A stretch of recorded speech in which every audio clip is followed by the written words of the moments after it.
We live in a changing world. Just months ago, we were going about our business without a clue as to how different our world will look on April 11th, 2020. And it's worrying, even frightening, as we see the number of those who have died climbing every day.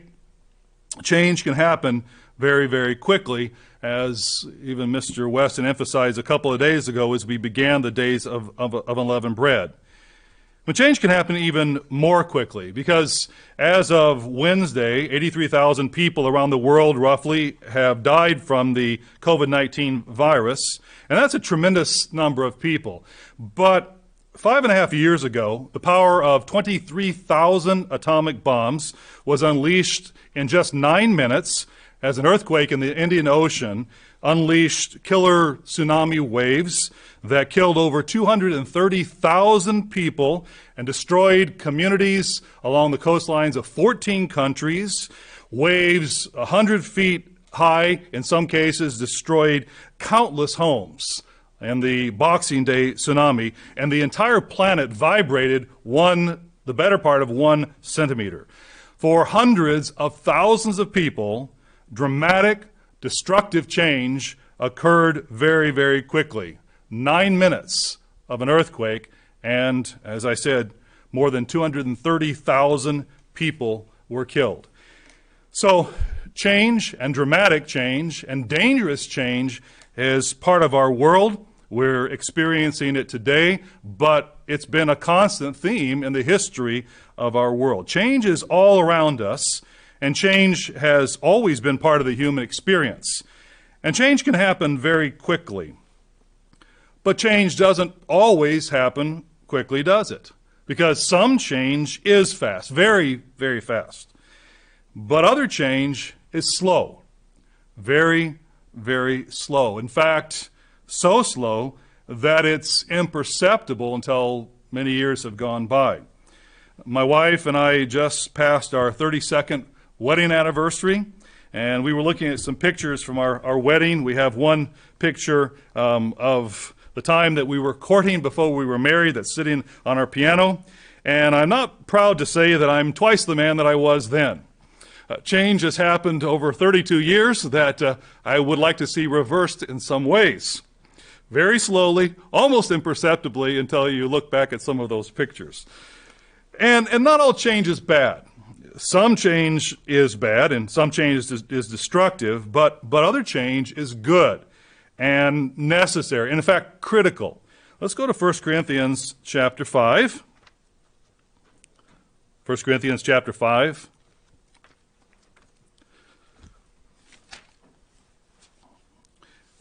And we read this familiar refrain during the days of unleavened bread. We read as Paul speaks to the church at Corinth, and he describes a situation, but he gets right to the point. In verse 7, he says, "Therefore purge out the old leaven, that you may be a new lump, since you truly are unleavened. For indeed Christ, our Passover, was sacrificed for us." So he says, "Therefore let us keep the feast, not with old leaven, nor with the leaven of malice and wickedness, but with the unleavened bread of sincerity and truth." In other words, let's change from one way of thinking and being to another way, to a better way. The days of unleavened bread are about change, aren't they? Let's go to Ephesians chapter 4. Ephesians chapter 4. Ephesians chapter 4. We read in verse 17, "This I say, therefore, and testify in the Lord, that you should no longer walk as the rest of the Gentiles walk in the futility of their mind."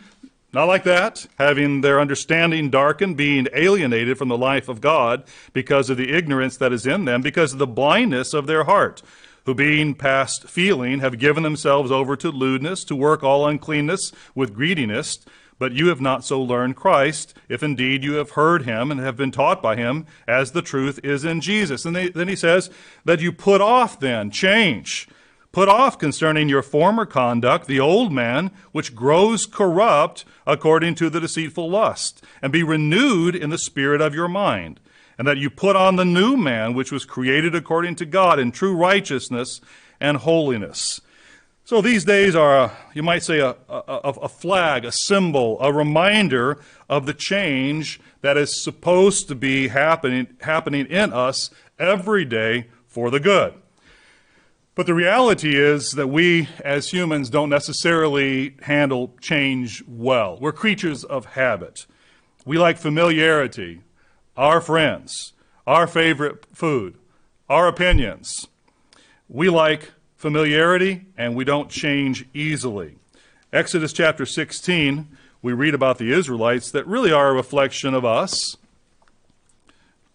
Was reading about some of these characteristics of us as humans, and I was reading an article in Psychology Today that talked about the truth about why change is so hard for us. And it listed a number of reasons as it described this condition that we have as humans that prevents us from changing easily, especially changing into good habits from bad in terms of exercise or diet or some other destructive habits. Exodus chapter 16 and verse 3, we see this element in Israel as they journeyed from Elim, verse 1, and all the congregation of the children of Israel came to the wilderness of Sin. We read about this here the other day on the first day of unleavened bread.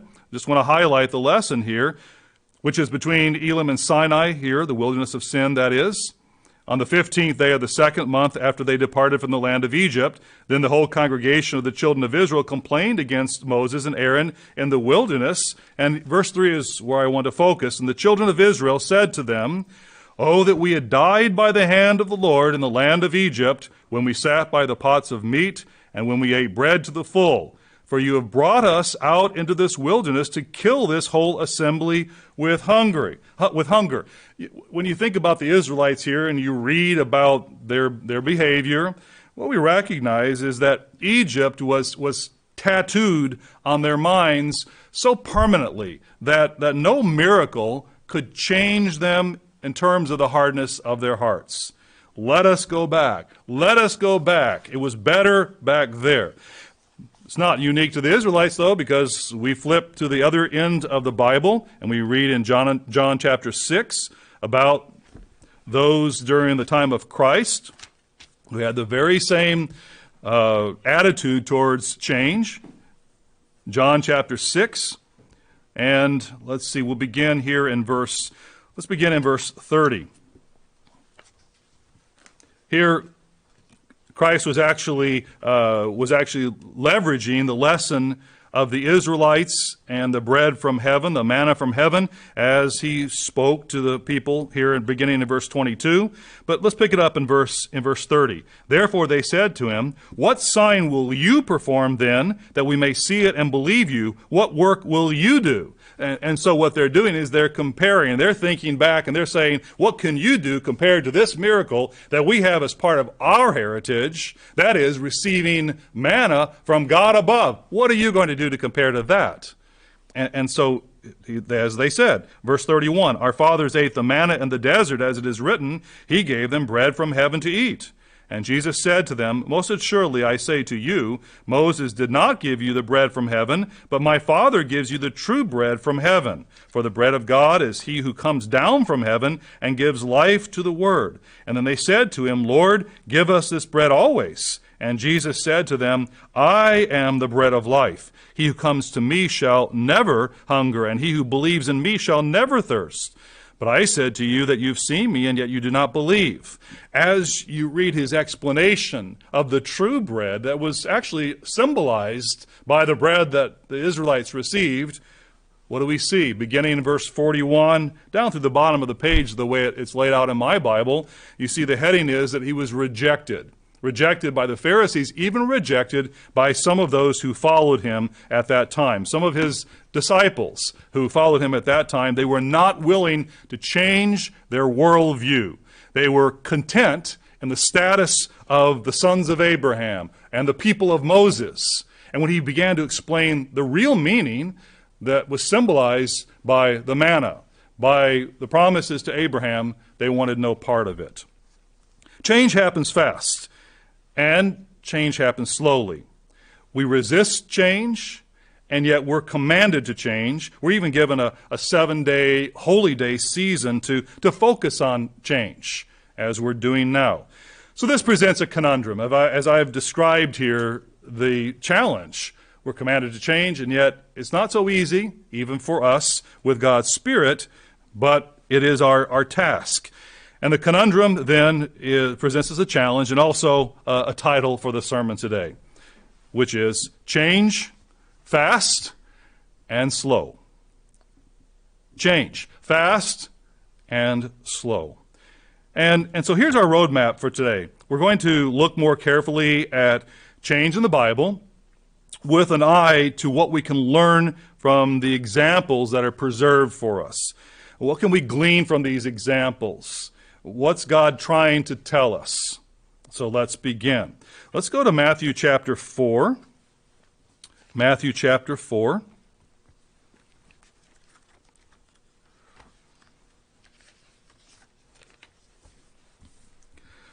Matthew chapter 4.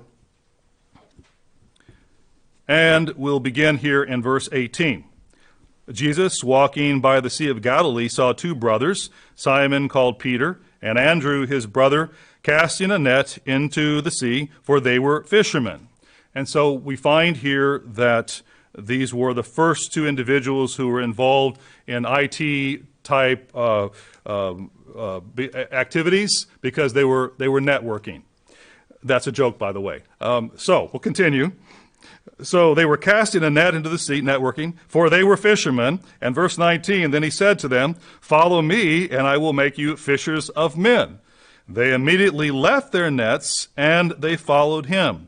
And going on from there, he saw two other brothers, James, the son of Zebedee, and John, his brother, in the boat with Zebedee, their father, mending their nets. And he called them, verse 22 then, and immediately they left the boat and their father, and they followed him.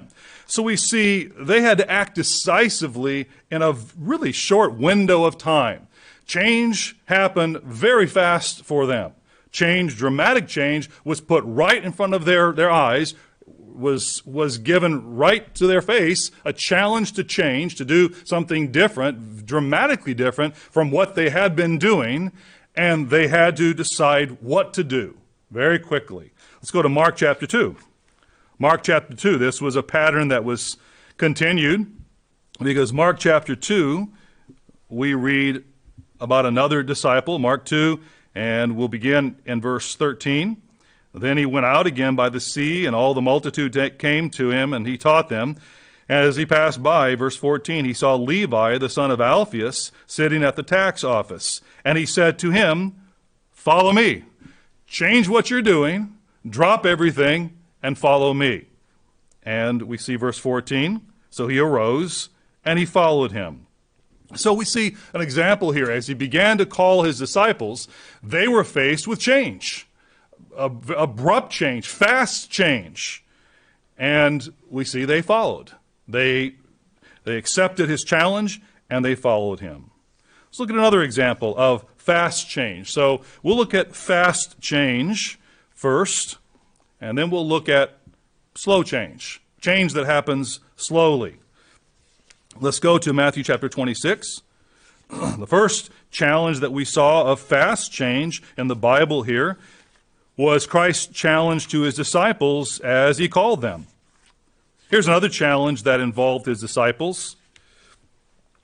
Matthew chapter 26. Here we're reading about the week of the crucifixion.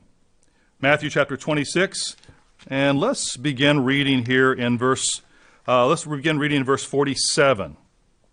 Verse 47, now getting a running start at what's happening here, we can see that the prayer in the garden had just occurred. He had been praying, and his disciples had fallen asleep, and we understand all of that, and we come to the point immediately where he was arrested. So we're going to pick up the story there, verse 47.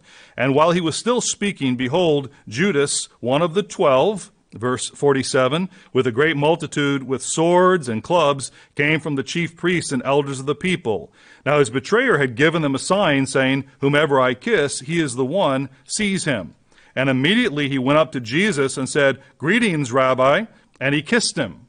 So we see the story continues down in verse 57.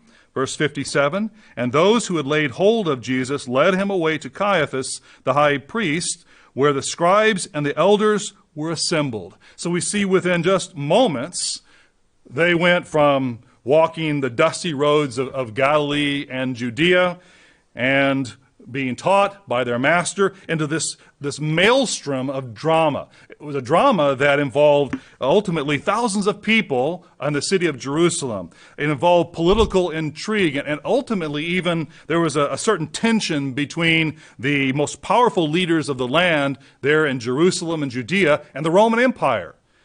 From one end of the spectrum of walking peacefully to this scenario that was a drama that brought the whole city into an uproar. And they saw their teacher being dragged away from them, thrust into the national limelight, ridiculed, scorned, beaten, humiliated, stripped naked for all to see, beaten and tortured, murdered in the most terrifying of circumstances, all within just really hours of what we're reading here. Their lives were abruptly changed by circumstances that were really far, far out of their control. How did they act? How did they respond? What would they do? Fast change, for sure. Let's look at another example. Let's go to Acts. We were just in Acts here a few moments ago. And let's go back to Acts chapter 2. You know, after what we just read, just to scratch the surface, I know, but we just read the tip of the iceberg there and began thinking about what was going on. You know, when you think that things could not get any more dramatic, they did. And this is what we read about in Acts chapter 2. When the Pentecost, verse 1, when the day of Pentecost had fully come, they were all with one accord in one place. And suddenly there came a sound from heaven as of a rushing mighty wind, and it filled the whole house where they were sitting. And then there appeared to them divided tongues as of fire, and one sat upon each of them. And they were all filled with the Holy Spirit, and began to speak with other tongues as the Spirit gave them utterance. So unbelievable. You have here the sound and fury of a hurricane. The power of an electrical storm with lightning, fire. I mean, if you've seen electrical storms with lightning, it's fire. It actually smells. You have the ozone, but then it smells like burning. Even if it hits a tree or something, you can smell the burning smell of the wood, of the ground where it's been scorched. It's fire. Like what we're reading about here, this fire that came down and instantly not electrocuting them, not killing them, but instead they had been changed. No, there was no doubt of it, because those around them heard them speaking instantly, and it was like an undoing, you might say, of the Tower of Babel 2,000 years ago, a reverse of what happened there, and all could understand them in this one instant. Fast change, to be sure. Now, we have one more disciple to visit. Let's go to Acts chapter 9. Acts chapter 9, and let's read about Saul, who became Paul. Then Saul, verse 1, still breathing threats and murder against the disciples of the Lord, went to the high priest. And he asked letters from him to the synagogues of Damascus, so that if he found any who were of the way, whether men or women, he might bring them bound to Jerusalem. So we read of Christ's teachings and the followers of Christ's teachings being called those who were of the way at this point in time. Verse 3, as he journeyed, verse 3, he came near to Damascus, and suddenly a light shone around him from heaven. And he fell to the ground, and he heard a voice saying to them, Saul, Saul, why are you persecuting me? And he said, Who are you, Lord? And the Lord said, I am Jesus, whom you are persecuting. It is hard for you to kick against the goads. So he, trembling and astonished, said, Lord, what do you want me to do? Then the Lord said to him, Arise and go into the city, and you will be told what you must do. And the men who journeyed with him stood speechless, hearing a voice, but seeing no one. So they knew something dramatic had happened very quickly, but they didn't understand it.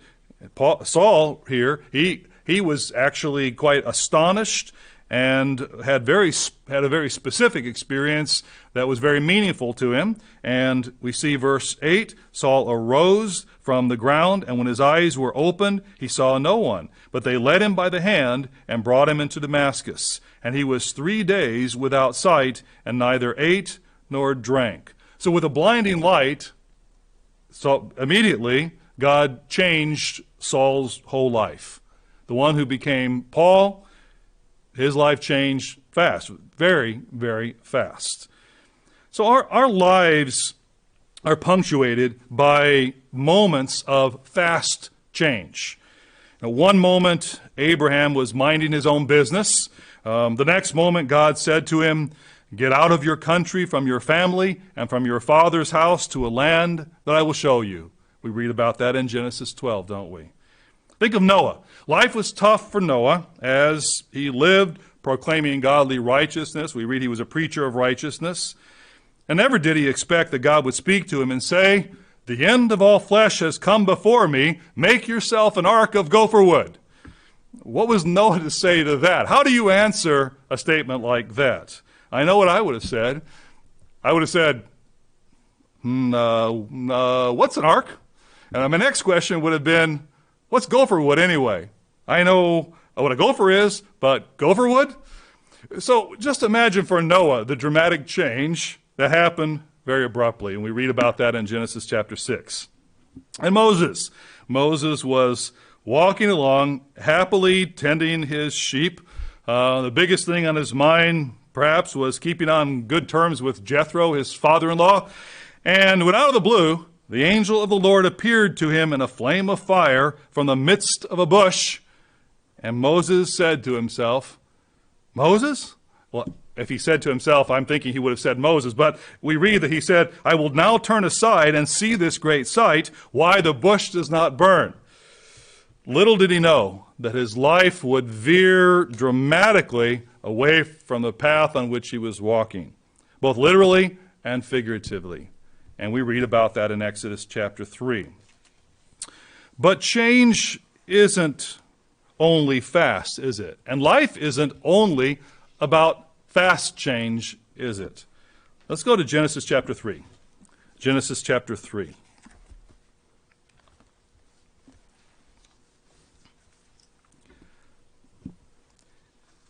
In Genesis chapter 3, we read here the account, and I'm just going to summarize as you look at Genesis chapter 2 into chapter 3, we read of the account fundamentally of God working with Adam and Eve, teaching them, explaining as to how to live, giving them instructions. We read here about the tree of life and the tree of the knowledge of good and evil. So he was instructing them. He was instructing them about the Sabbath day in the first part of chapter 2. He was instructing them about marriage here in the latter part of chapter 2.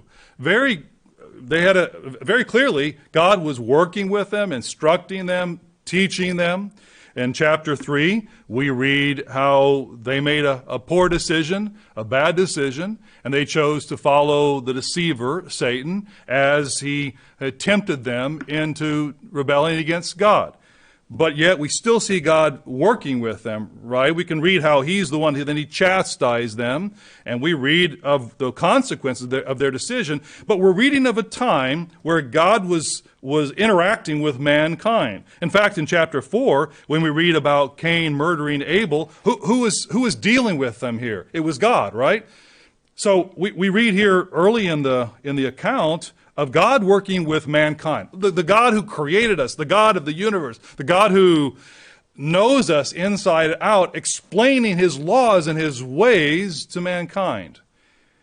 And within just a matter of a page, well, it's not a page in history, is it, in time? It's over a long time. It may look like just a short period of time in our Bibles, but we see that within a matter of, let's say, over 1,000 years anyway, more than 1,000 years, we see this. Let's go to Genesis chapter 6 then. Genesis chapter 6, Verse 5, the Lord saw that the wickedness of man was great in the earth, and that every intent of the thoughts of his heart was only evil continually. How did the earth go from God teaching Adam and Eve directly to wickedness filling the earth? I mean, that's like the opposite end of the spectrum. How does that happen? It doesn't happen overnight. It happens day by day, week by week, year by year, slowly, incrementally, step by step by step by step, to the point where again, as I said, more than 1,000 years, we see that the earth became so completely corrupted that every human being, apart from Noah, as we read here in verse 9, as we read verse 9, let's come to verse 11. Let's begin in verse 11. The earth also was corrupt before God, and the earth was filled with violence. God looked upon the earth, verse 12, and indeed it was corrupt, for all flesh had corrupted their way on the earth, verse 13. And God said to Noah, the end of all flesh has come before me, for the earth is filled with violence through them, and behold, I will destroy them on the earth.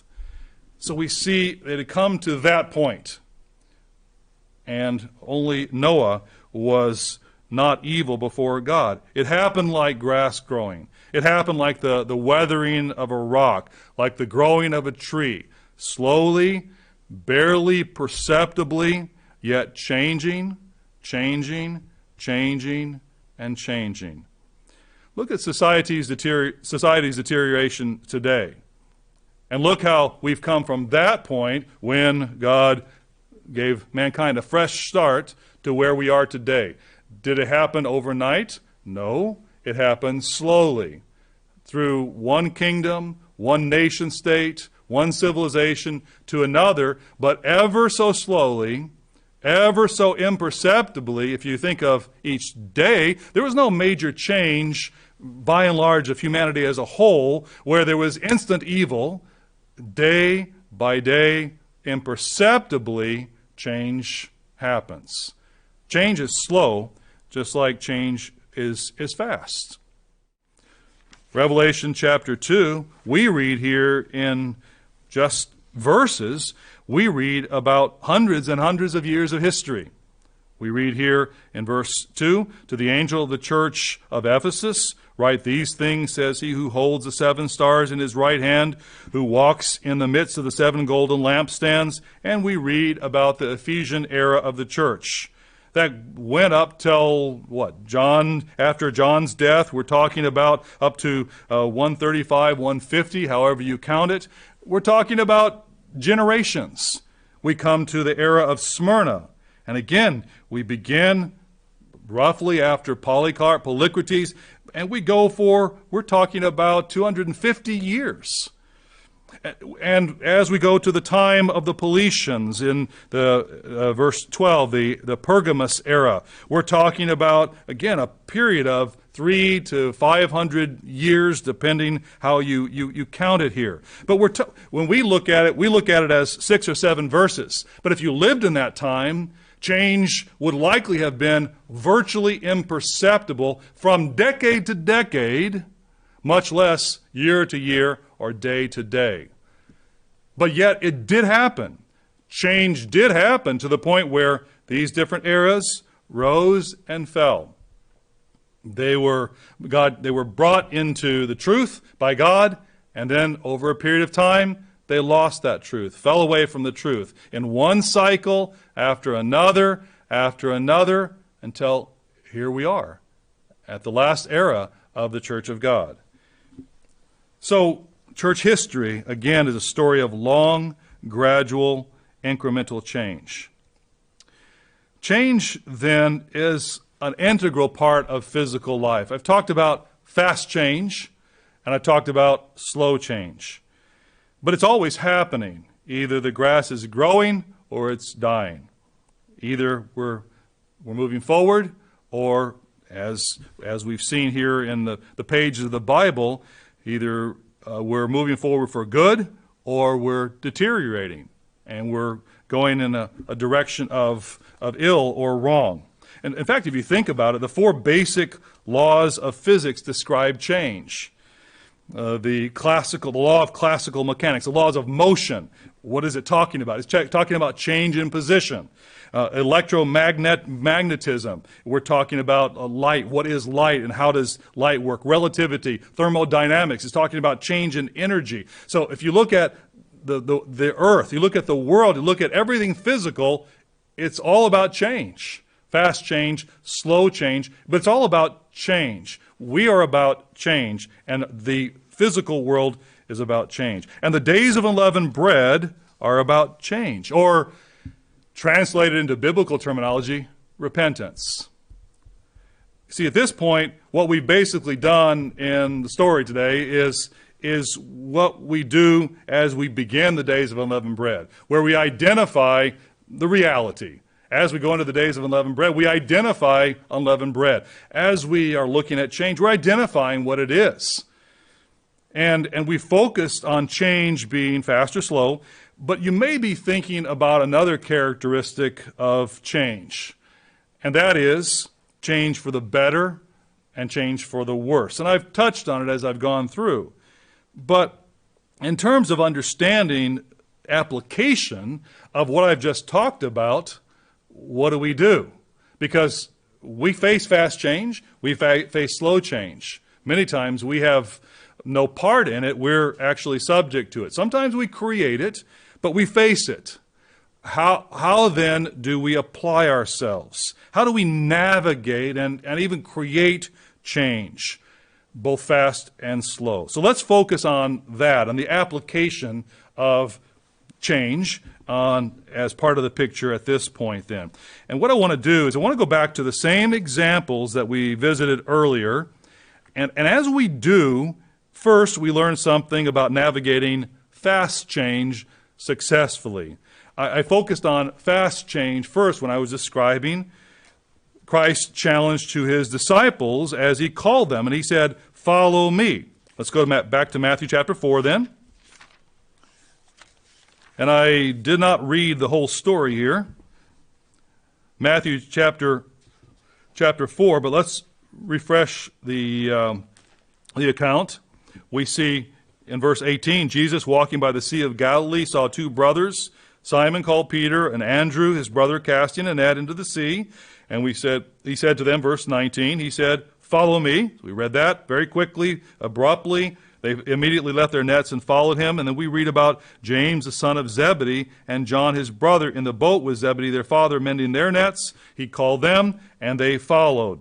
So we see, in terms of fast change and how they dealt with it, the question is, well, then how did they react? Well, we saw they reacted in such a way they changed. They followed him. They went with him. They made a decision. And let's look at a different example in Matthew chapter 19.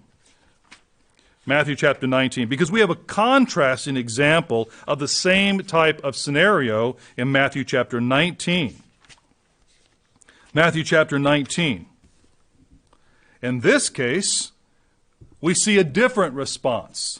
Matthew chapter 19, and let's go to verse 16. "Now behold, one came and said to him, 'Good teacher, what good thing shall I do that I may have eternal life?' And so he said to him, 'Why do you call me good? No one is good but one, that is God. But if you want to enter into life, keep the commandments.' And so he said to him, 'Which ones?' And Jesus said, 'You shall not murder, you shall not commit adultery, you shall not steal, you shall not bear false witness, honor your father and your mother, and you shall love your neighbor as yourself.' And the young man said to him, 'All these things I have kept from my youth. What do I still lack?' And verse 21, Jesus said to him, 'If you want to be perfect, go sell what you have and give to the poor, and you will have treasure in heaven. And come and follow me.'" So, in a sense, what we find is a young man who is confronted with the circumstance, again, of a challenge by Christ, an opportunity. That opportunity had not always been there. It suddenly appeared, and here was the master right in front of him, teaching him. And in this case, we find that he didn't grasp, he didn't perceive the opportunity. He was short-sighted, instead of looking at the ultimate potential of serving and learning from the master, the creator, instead he was thinking of his possessions, and he was thinking of his own life. So we see a contrast here. And what's the difference? And how do we characterize the difference between the two responses? That of the disciples who followed him, who became his close inner core of leaders, and this individual, and others like him. I only pick this one as an example of others. What's the difference? Well, it's simply this. One group of individuals had the perception to learn the lesson, to get the point. The other did not. In other words, to navigate fast change, we have to learn to see through the dizzying spin of change, and to fix our eyes on that spot on the wall like a dancer as she twirls. And we see a bit more about how the disciples exercised this perception, this ability to learn here in Luke chapter 5, in Luke's account. So let's go over to Luke's account, where we actually read a bit more about the disciples and Christ calling them. Luke chapter 5, and we begin in verse 1. So it was, as the multitude pressed about him to hear the word of God, that he stood by the lake of Gennesaret. And he saw two boats standing by the lake, but the fishermen had gone from him and were washing their nets. Then verse 3. Then he got into one of the boats, which was Simon's. Now, notice that. So Simon was there, and it says, and asked him to put out a little from the land. And he sat down and he taught the multitudes from the boat. When he had stopped speaking, he said to Simon, launch out into the deep and let down your nets for a catch.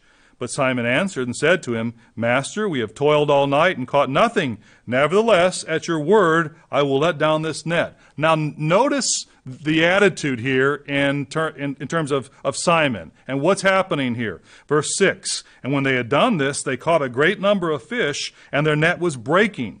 So they signaled to their partners in the other boat to come and help them, and they came and filled both boats so that they began to sink. And when Simon Peter saw it, he fell down at Jesus' knees, saying, Depart from me, for I am a sinful man, O Lord. For he and all who were with him were astonished at the catch of fish which they had taken. And so also were James and John, the sons of Zebedee, who were partners with Simon. And Jesus said to Simon, Do not be afraid, from now on you will catch men. And so now verse 11, so when they had brought their boats to land, they forsook all and followed him. In other words, the point I'm making is that we find here that Simon Peter, and we see James and John listed here as well. They were listening. They were learning.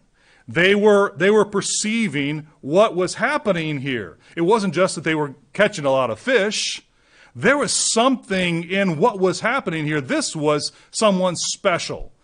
This was important, and they were thinking about the dramatic change and learning what had to be learned, perceiving what had to be perceived, and following Christ. Now, we find the same thing happening in the crucifixion example here. Let's go back to Matthew 26. Matthew 26.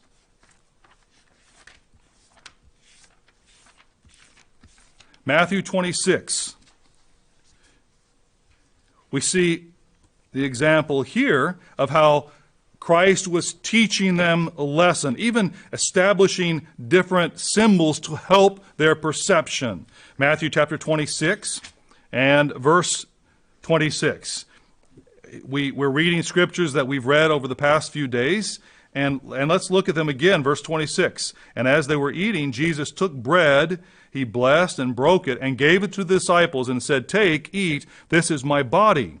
And he took the cup, and he gave thanks, and he gave it to them, saying, Drink from it, all of you, for this is my blood of the new covenant, which is shed for many for the remission of sins. But I say to you, I will not drink of this fruit of the vine until from now on until that day when I drink it new with you in my Father's kingdom. And when they had sung a hymn, they went out to the Mount of Olives. And we find as you read through this section here that Christ was teaching with them, working with them. He was working with their understanding to prepare them for the dramatic events that were to come. It's about learning. In order to handle fast change, it's about perceiving, learning, understanding. And so let's look at John chapter 13. Pick up that same thread because we see it's highlighted here. Oh, I'm sorry. I just want to look at a little bit more with Matthew 26. Let's go back there. I don't want to read the whole section here, but just touch on a couple of things here. Because as we go through verse 31 through 35, we find the event that was mentioned in the sermonette. There was a preview to what was going to happen. So the lesson could be learned when it did happen. And so he says, verse 31, Jesus said to them, all of you will be made to stumble because of me this night, for it is written, I will strike the shepherd, and the sheep of the flock will be scattered. But after I have been raised, I will go before you to Galilee. And Peter answered and said to him, even if all are made to stumble because of you, I will never be made to stumble. And Jesus said to him, assuredly I say to you that this night, before the rooster crows, you will deny me 3 times. Peter said to him, even if I have to die with you, I will not deny you. And so said all the disciples. Peter wasn't alone. But the stage was being set for learning through what was going to happen over the next day. And so Christ taught them. He laid out what was going to happen. He established even different symbols to help their perception of what was meant to be learned from this dramatic change that was going to happen.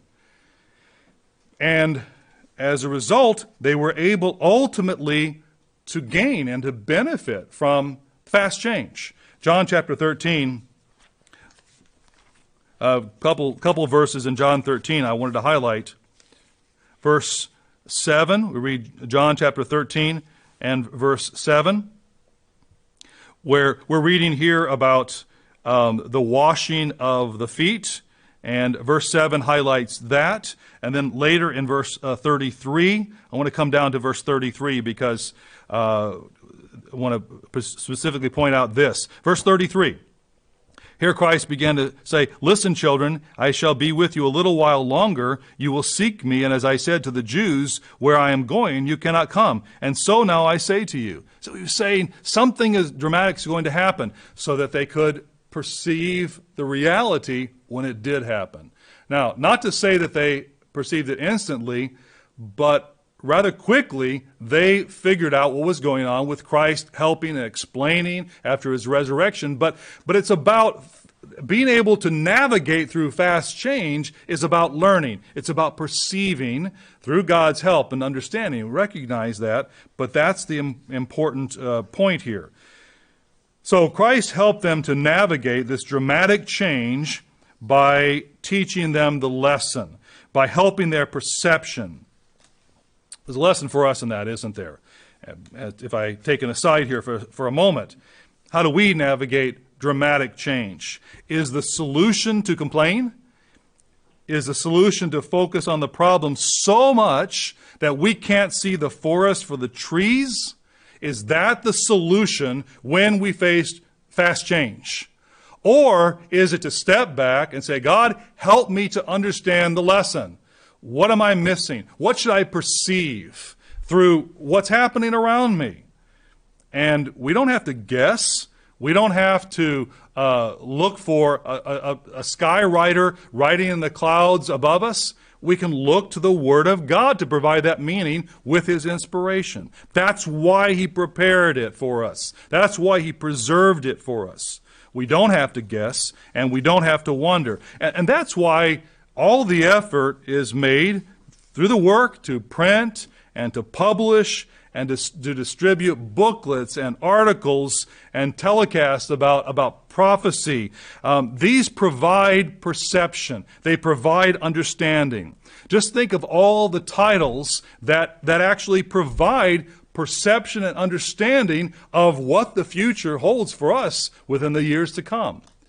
When there are times of dramatic events and dramatic change, well, the groundwork is being laid. You may think of our 14 signs announcing Christ's return, a booklet that focuses on the meaning of dramatic events that are happening that are in the works and that will happen as we go forward. But that's just the tip of the iceberg. I just did a quick glance at some of the more recent articles that fall into this category. And the January, February Tomorrow's World magazine had an article from Mr. Ames titled "7 Signs of the Second Coming of Christ." Other titles: "Who or What is the Antichrist?" "The Prophesied Day of the Lord," "Doomsday and Armageddon," "Prepare for Armageddon." We have dozens and dozens and dozens of articles that are doing this very thing, giving perception and understanding, so that we and those that are then taught through these messages can learn lessons and connect dots when change happens fast. See, with the help of God and with the teaching that we receive, we can do this. We can navigate fast change. But we can't just focus on the change itself, the problem, and the dramatic that happens in the world around us. We have to learn to have the ability, through God's help, to perceive the lesson. Acts chapter 2. Acts chapter 2. Let's go back to where we were in the sermonette again for a moment, and just focus on Peter's words in verse 14. We saw this dramatic miracle in the first few verses, but then in verse 14 we read again, "But Peter, standing up with the 11, raised his voice and said to them, 'Men of Judea and all who dwell in Jerusalem, let this be known to you, and heed my words. For these are not drunk as you suppose, since it is only the 3rd hour of the day, but this is what was spoken by the prophet Joel.'" And so he talks and he applies a passage that talks about the God's Holy Spirit being poured out. Verse 22, here's what he says: "Men of Israel, hear these words. Jesus of Nazareth, a man attested by God to you by miracles, wonders, and signs, which God did through him in your midst, as you yourselves also know, him being delivered by the determined purpose and foreknowledge of God." Did he get the picture? Did he understand what he was supposed to learn from Christ? What was Christ telling him?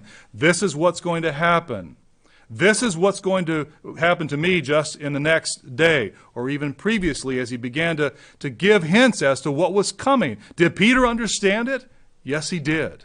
And he boldly proclaimed it. He said, "Him being delivered by the determined purpose and foreknowledge of God, you have taken by lawless hands, have crucified and put to death, whom God raised up, having loosed the pains of death, because it was not possible that he should be held by it." Wow. What Peter perceived and understood about what had happened during that very dramatic, less than a week really, wasn't it? He got the picture.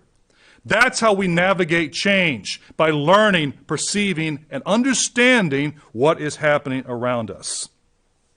We can see the same thing in Acts chapter 9 when we continue the account of Paul, or Saul as he was called in that time.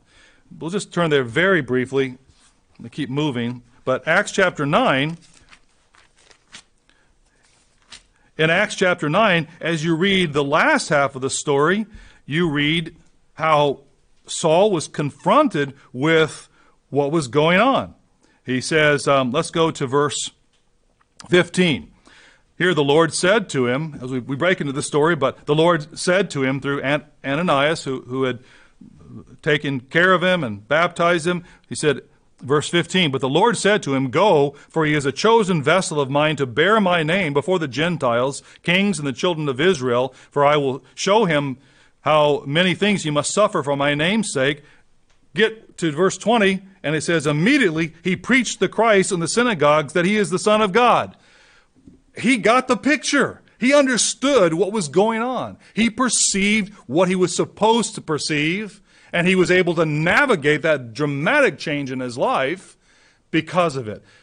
So the first key in terms of navigating and working through fast change is to understand the lesson, to have the perception, the wisdom, the discretion, the understanding through the help of God to see what to do, what we're supposed to do, what is the lesson, instead of focusing just on the problem. There's another part of the picture. I'm just going to give one other key in terms of changing fast, and we'll talk just for a couple of minutes or a few minutes about changing slow.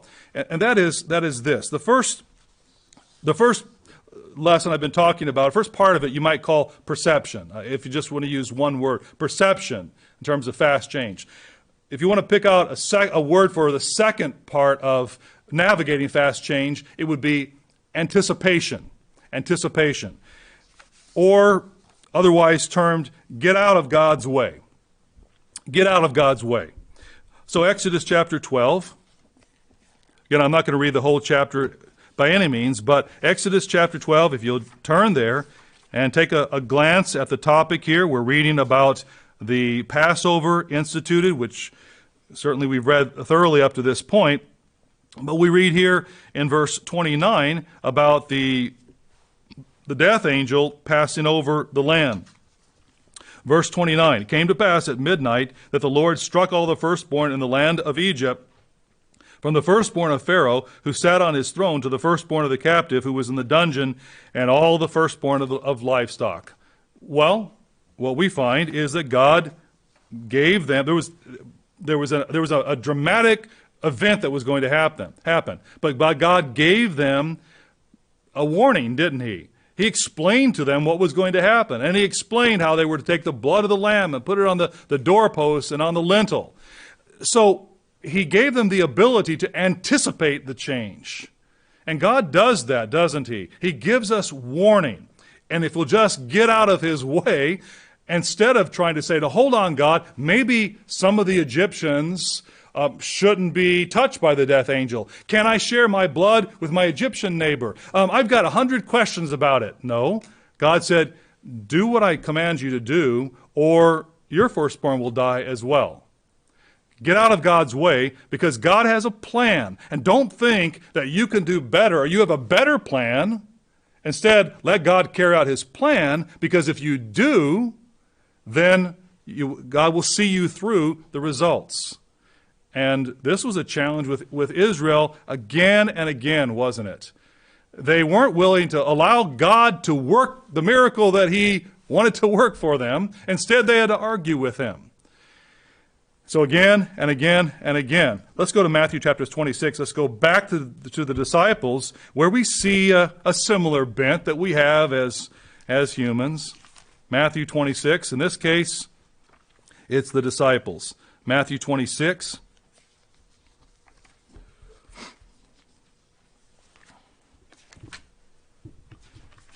Matthew 26, and I intentionally avoided this before so I could talk about it now. We read earlier in the chapter about Peter declaring that he would never be made to stumble. Here we see in verse 47, while he was still speaking, behold, Judas, one of the 12, with a great multitude with swords and clubs, came from the chief priests and elders of the people. Now his betrayer had given them a sign, saying, whomever I kiss, he is the one, seize him. We read up to this point. I want to go to verse 51. Verse 51. Suddenly, one of those who were with Jesus stretched out his hand and drew his sword, struck the servant of the high priest, and cut off his ear. But Jesus said to him, put your sword in its place, for all who take the sword will perish by the sword. Or do you think that I cannot now pray to my Father, and he will provide me with more than 12 legions of angels? How then could the Scriptures be fulfilled that it must happen thus? Basically, Christ said to Peter, get out of God's way. There's a plan being worked out here that you don't understand. Even though I have told you about it, and you can anticipate it, and we saw ultimately they learned the lesson, as I talked about in the first point. But I'm talking about specifically here, Peter was trying to defend Christ, the creator of the universe. And Peter just needed to get out of the way and let Christ's plan be carried out. So we learned a lesson just from Exodus chapter 12 and Matthew 26 and other places in the Scriptures. I could give examples, but I think you get the point. There are dramatic changes that require us to get out of God's way. But it does appear that when this is the issue, and this is the case, he gives us the ability to anticipate the change if we'll only listen. Think about, for example, Lot with Sodom and Gomorrah. God had a plan what he was going to do. Abraham tried to argue him out of it. Lot tried to resist. But God had a plan that was going to be carried out. And he gave warnings. Think about the future. In Matthew 24, we read about a time when there will be signs that will indicate that there is to be a fleeing to a place of safety. And the same thing in the book of Revelation. We read about instructions that anticipate what to do to be able to get out of God's way and do what He is planning to do, and in the action of doing. Sometimes we have to ask ourselves, even in events and daily events, are we getting out of God's way? Think about politics today. We can get caught up in the politics of today, as was mentioned a little bit in the announcements, and yet do we think that God doesn't have a plan? Do we think that God doesn't recognize what is happening in politics? We can watch news all day, but our grasp of it will be like a grasshopper. God understands what's going on. Do we need to get all embroiled in it or worked up about it? Don't think so. What about what's happened in terms of the church over the last 20 years, 30 years? What about where we are today? And the confusion that results from all different groups here and groups there. And sometimes we can get worked up about it. And literally there are people who actually still, I find, sometimes get a bit worked up about what happened with the demise of the church after Mr. Armstrong died. And I have to ask, are they self-deluded? Do they not think that God knows what's going on or had a hand in orchestrating in some way, shape, or form, allowing things to happen such that we read about this in 1 Corinthians chapter 11 about factions being revealed so that those who are approved may be recognized.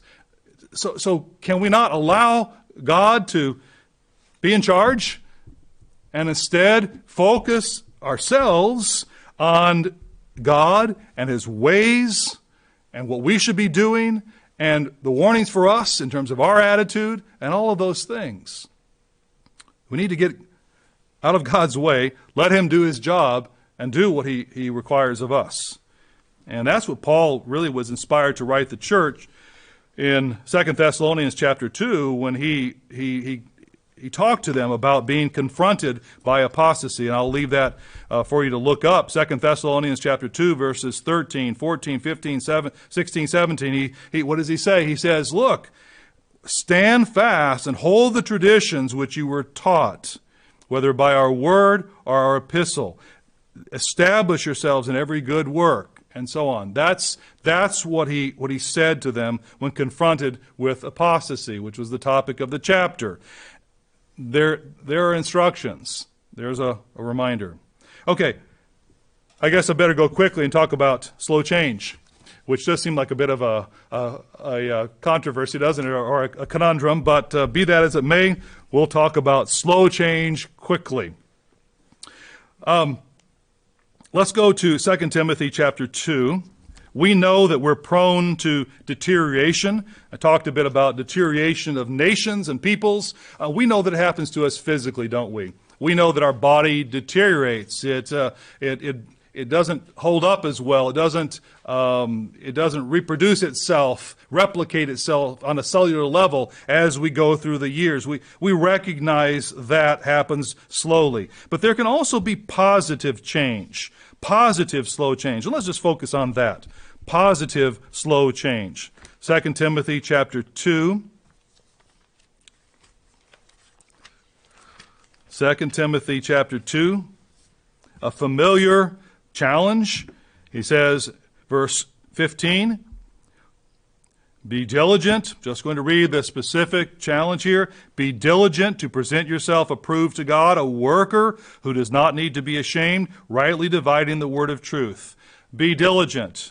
In the King James Version, we read study. It's translated study to show yourself approved. In other words, it's study indicates, and diligence indicates regular, incremental change. Regular, incremental, step-by-step day in, day out, positive change and understanding of God's ways. That's what when we read to grow in grace and knowledge, it's the same theme. Growing day by day by day by day. And we know that incremental change is powerful, don't we?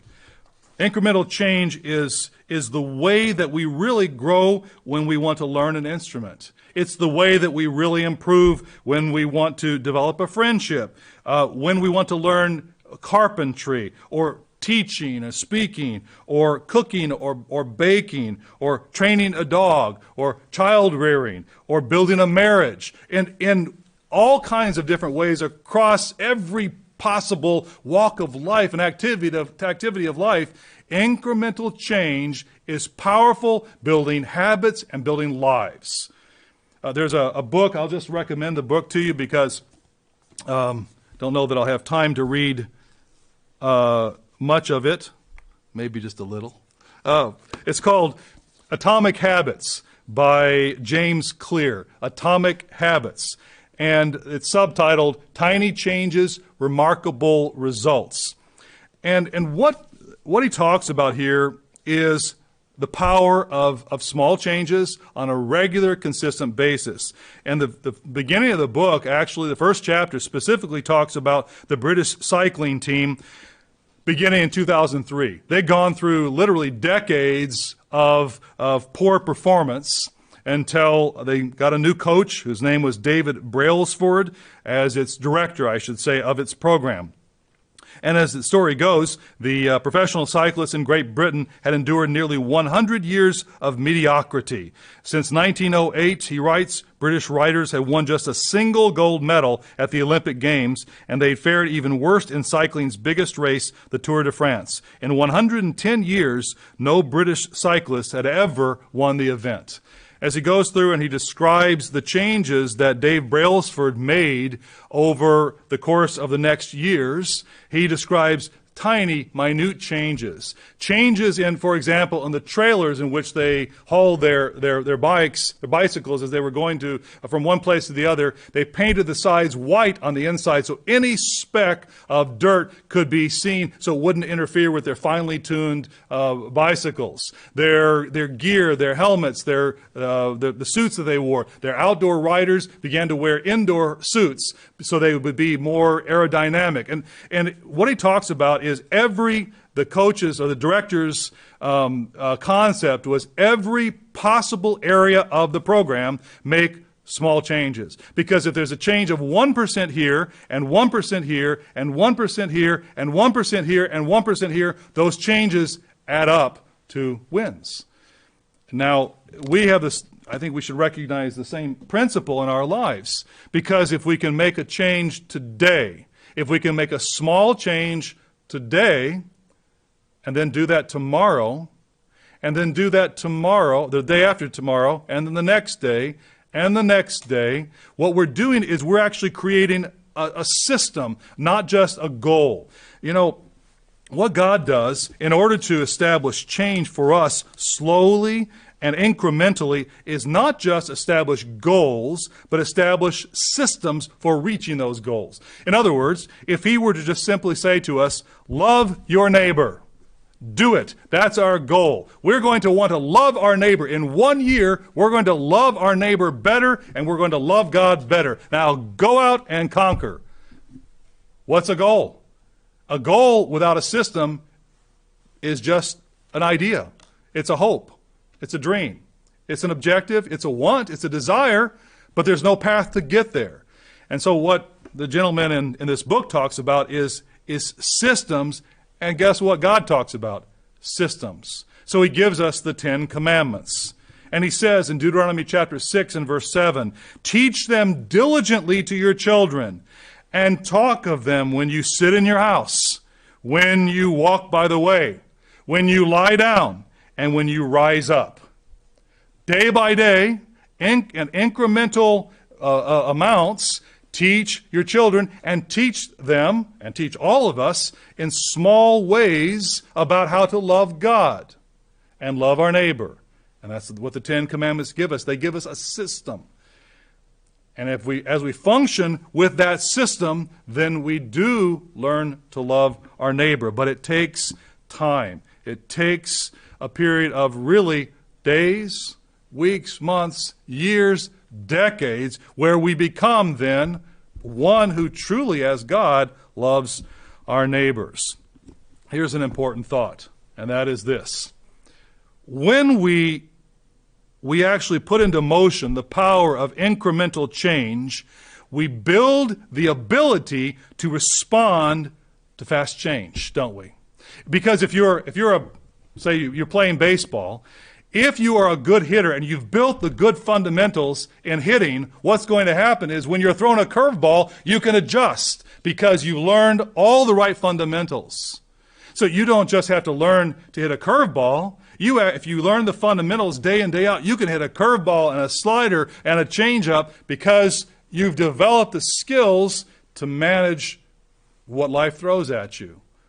And that's the way it works with us, with slow change. If we can develop slowly powerful patterns of living, what happens is we can be able to manage those curveballs of life.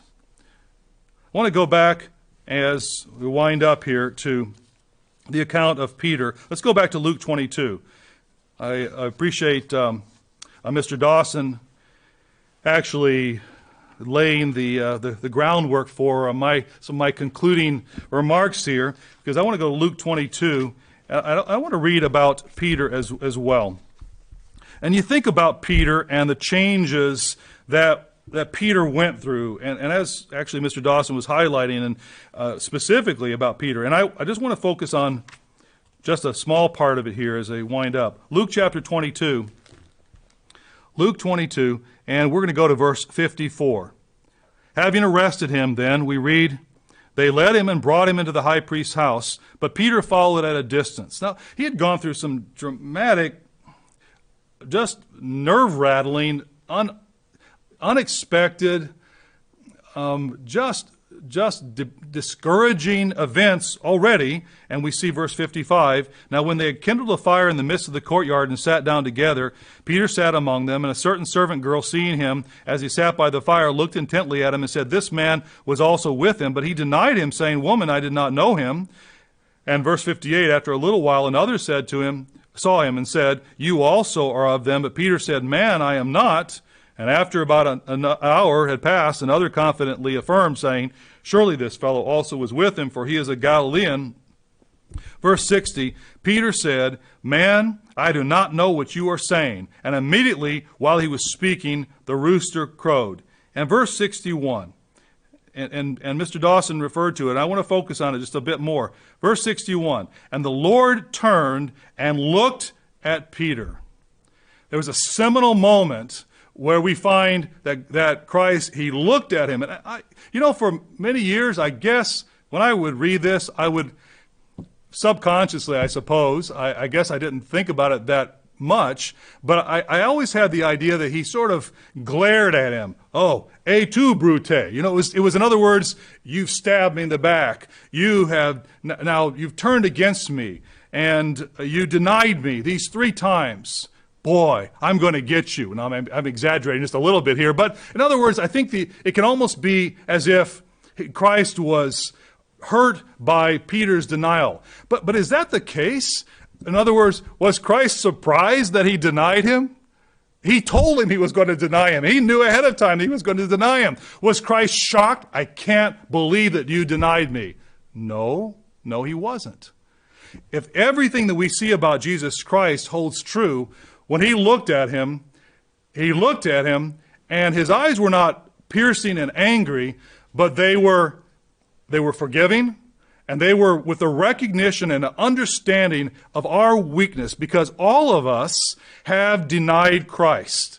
And he's looked into our souls, and we know that. There are times when we don't have words to enunciate our repentance and our sorrow, and how we don't want to live this way, we want to live that way. And we know that Christ can see right to our very core, and yet how does he look at us? He is merciful, and he allows us to repent. And I can only believe this pivotal moment when he looked at Peter was a moment where he, in a sense, said to him, it's okay, I'm with you, I'm going to be crucified, but I'm also going to be resurrected, and I'm going to see you again. We're going to talk about this, and I'm going to help you to become the man of boldness that I have determined that you are going to become. And that struck Peter like a sledgehammer. And we see, we read in verse 62, he went out and he wept. But it led to what we read in Acts.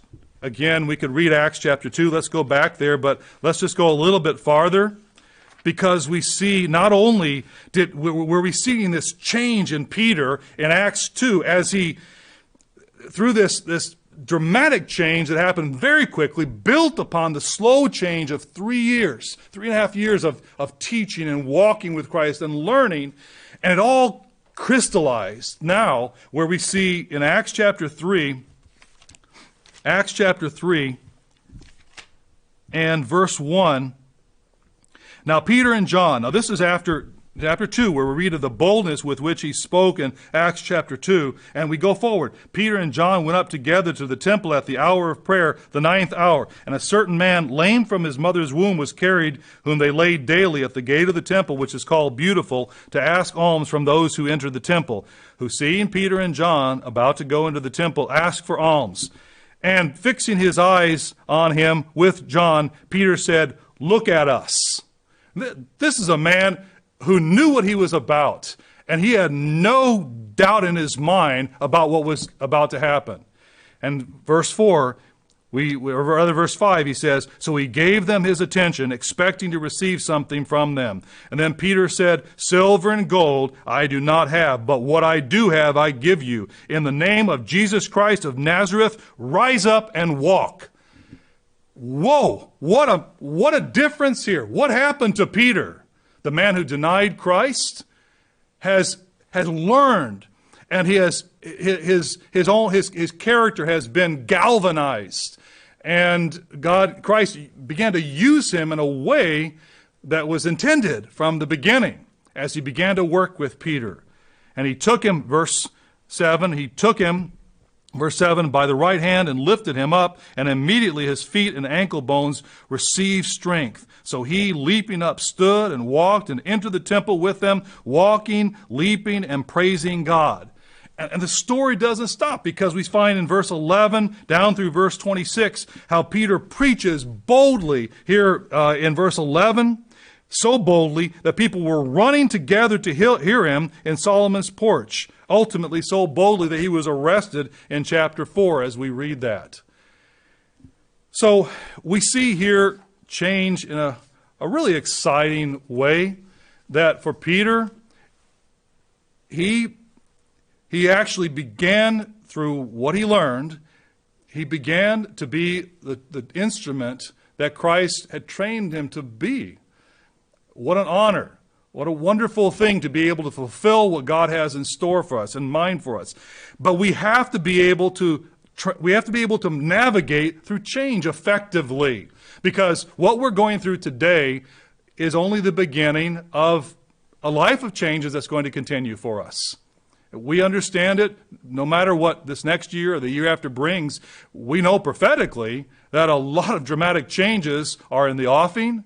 And certainly for us, even in our own lives, we face unexpected changes that can shake us to our core.